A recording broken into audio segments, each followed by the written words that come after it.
It's been a pretty amazing thing seeing everybody from all the different angles of digitized securities and how we all come together. But to give you a little bit of background of who I am, my name is Shannon Robnett. I'm a second generation builder developer, fourth generation realtor. I've been in the space of development and construction my whole life, and it's exciting to see how something as old as, what's that? Yeah. Something as old as construction being remodeled and remade with digitized securities. And the reality is that old dogs can learn new tricks.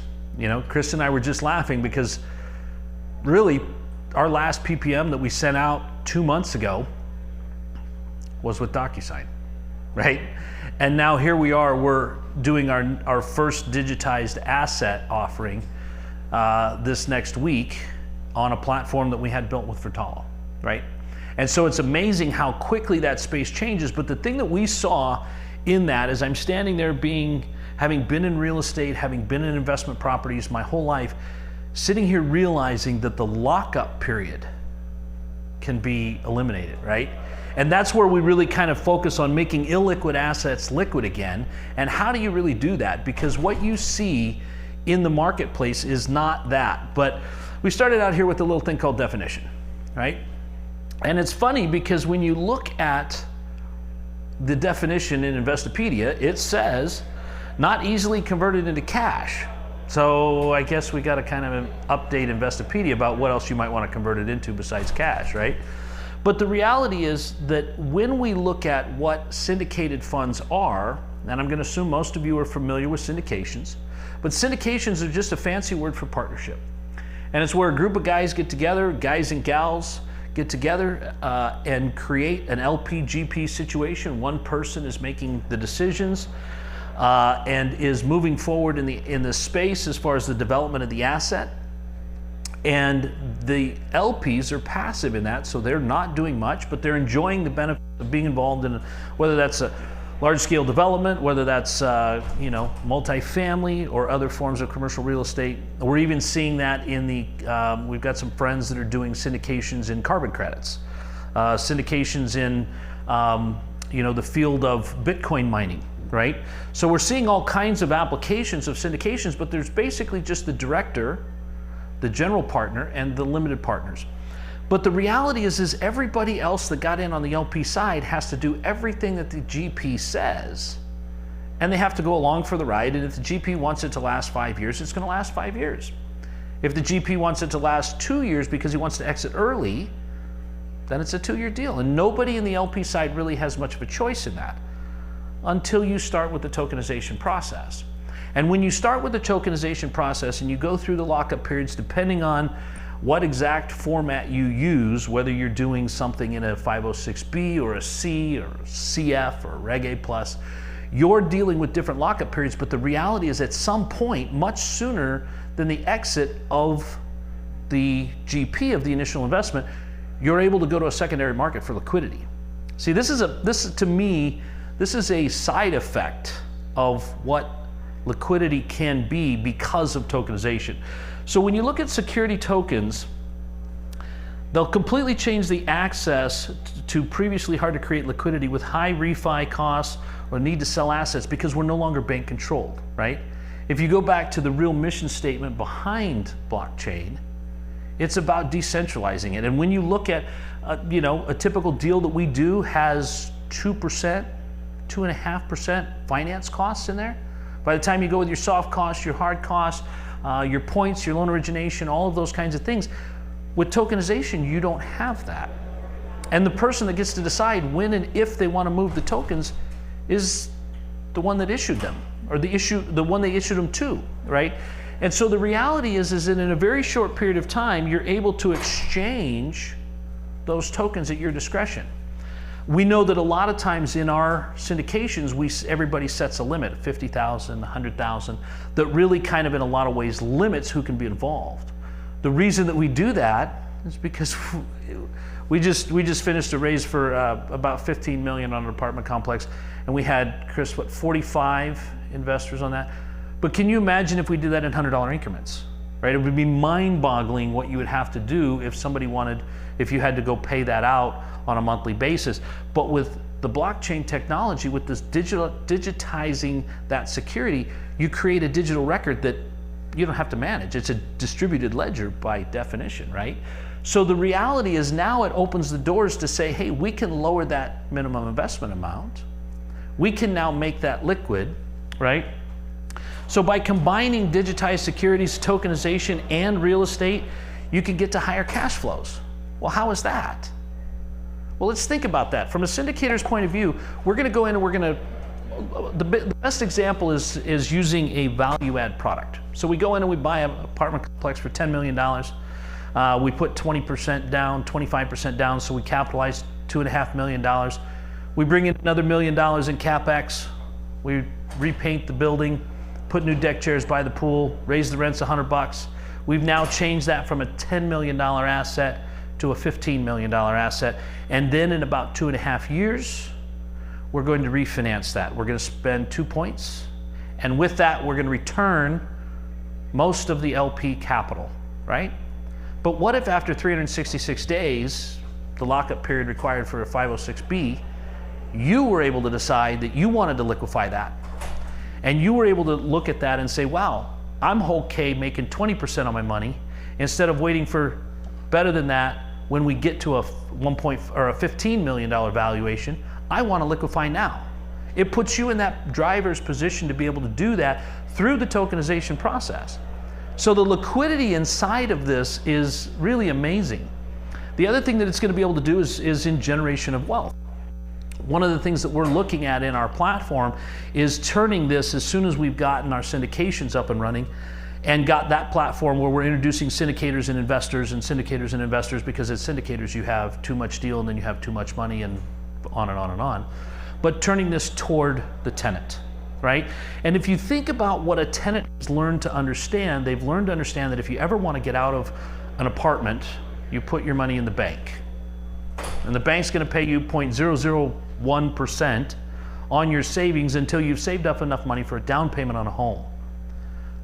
But what if that liquidity was available to you to invest in the commercial scale asset that you lived in? Now you're getting an 8% return or a 9% return or a 22% IRR, as are available in a lot of these, by investing in the place you lived, right?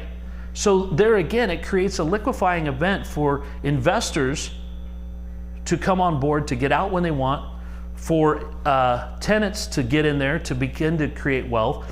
But by digitizing and tokenizing real estate, you're really backing it with a hard asset.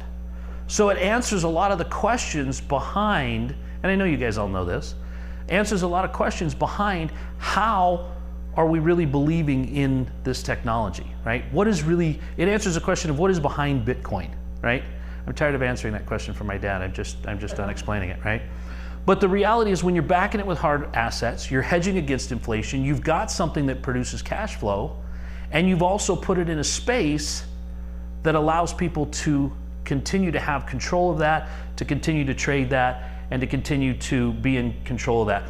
It provides stability through transparency, right? When you think about a smart contract, currently right now, most syndicators use a paper contract, right? And that paper contract is sent out. We've got 45 of those floating around. They're all the same version. They all have a date on them. But what happens if the lead syndicator, the GP, gets hit by a bus, right? You combine that with the smart contract. Now that is functioning and executing per plan, per the smart contract, regardless of what I'm doing about it, which gives you guys the transparency and the ability to understand that this will happen exactly like we said in the PPM. And so at that point, you're able to understand that you have that stability, you have that ability to know that it's going to go on just like it was supposed to. Then you have the fact that it's a regulated security, right? It's a 506B, but it's also digitized. So now it's an immutable contract that the SEC is overlooking, right? So there's that additional benefit. And you combine that with the tax efficiencies that you get from real estate that you don't get from other digital securities, right? So you're not going to get any tax advantages from Bitcoin, right? But if you have the liquidity, let's say that you use a DeFi product and you stake your Bitcoin. You convert it, you bring it out of your wallet, you put it into a platform like ours. You purchase real estate with that. With real estate comes depreciation. With real estate comes tax advantages. And now you're also going to generate cash flow, something that your Bitcoin wasn't really going to do for you, in a situation that's now also tax advantaged. So the reality is, behind all of the creation is getting back to the true point of the liquidity that we're all really looking for in this. And like I said, you build that in with the smart contract so that it's now something that happens autonomously. I don't know if any of you guys have spent any time with the guys over at Invinium, but they're working on a smart contract that is able to work with if-then statements. So now you look at the liquidity events and you look at, in the syndicated product, we want to get an 8.5% cash on cash return. When we get to a 1.5x, we're going to do a refinance. When we get to a 2x, we're going to go to a sale. You know, all of those things are coming, and they're coming very, very quickly. We had the conversation about the bond, right? That was mentioned on the panel earlier, right? We've already seen that start to work out, where there's a couple players out here that are looking to put together that bond. How would you compare a muni bond to something that was going to be a bond in real estate? What you would need is verifiable data. The blockchain technology creates that verifiable data so that you're able to put that due diligence on chain. You're able to put all of the reporting on chain. You're able to pull all of that together, so you're able to create that level of security and that level of transparency that creates to a higher level of liquidity.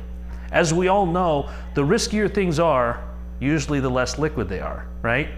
And so as you see this transparency continue to work its way through our market, and the acceptance of tokenization as a digital asset transfer, you're going to see a continued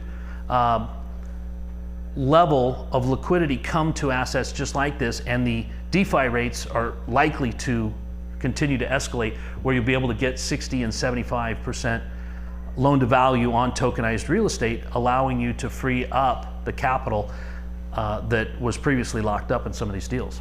So, what's the company you mentioned that's doing an statement on blockchain? they're working toward that, and that's Invinium. So, but I wanted to kind of run you through the MVE model of what we do when we bring on a syndicator, because as you guys have seen, there's a lot of capital floating around trying to find a spot in this digital space. And it's really about connecting the dots, right? I mean, you've got people are wanting to put money, they're wanting to place something, they're wanting to hedge against inflation, but where is the deal? Where are you finding the deal?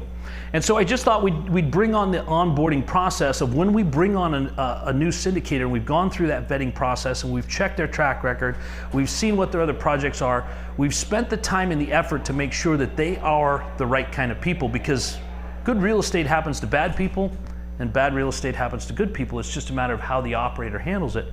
So once they've brought that on, we pass them through there, we bring that onto the syndicator onboarding process. We go through all the documentation, the PPM, we get that through legal counsel. We believe in making a customized PPM for every single event, going through the waterfall the way you want it, setting all of that up, and then bringing that out through a packaging and an offering on our platform where you're able to then put that out to the masses. One of the things that's very, very important is that people understand that when you're putting that on an offer wall, you're in a space that you have already completed all the KYC into that space. So everybody that's in that space is qualified to see that offering, which is another part of the transparency that we bring. So after that, we brought the PPM, we've got the offer created, we put the offer wall out there, the offer gets funded. Once it's funded, it's tokenized. And depending on the lockout period, it's then set aside until that lockout period expires, and then it begins to trade on a secondary platform. And that's where the liquidity event happens. Really what that does is that allows for syndicators, and it allows for investors to be involved in multiple investments on a more rapid deployment of capital, rather than having to wait through the 5 or 7 year process that the syndicator has indicated in their PPM. So it's really kind of a thing there that is just speeding up the mark to market and getting from the place where you started on the investment to the place where you can redeploy that capital. And a lot of that has to do with timing, but a lot of that is going to change and timing as we go into the tokenized space, and really being able to put that digital asset in a place where it's now at the discretion of the token holder as to how long they're going to hold that asset. So that's really kind of what we do at My Vertical Equity, and our goal is to put syndicators, qualified syndicators, in a place where they can meet qualified investors. It's kind of like a dating site for your dollars, right? Yeah, well, and that's what the liquidity event is all about, right? So we're kind of like where CrowdStreet and Coinbase got together and made a baby, and hopefully it's not as ugly as some of the ones I saw. But that's really what our goal is. And I think that really what you're gonna see is, as this continues, the biggest questions that we're going to see need to be answered are not, is this a good idea? It's about educating the public about what it really does for them, right? Because at the end of the day, when people truly understand it, I mean, I can sit here and have a conversation with my dad about Bitcoin that goes nowhere. But the minute I start talking to him about digital title insurance, he completely gets it. But that's what chain can be, and that's what it should be, to allow that liquidity to happen inside a syndicated asset. So a complicated, $65 million deal or $165 million deal, having the liquidity to move around through there and not make it a complete pain for everybody involved is really the ideal situation that we're trying to create, the question we're trying to answer at My Vertical Equity. So with that, I won't bore you with anything else. I was told 20 minutes and I think I got it. So with that, if you guys have got some questions or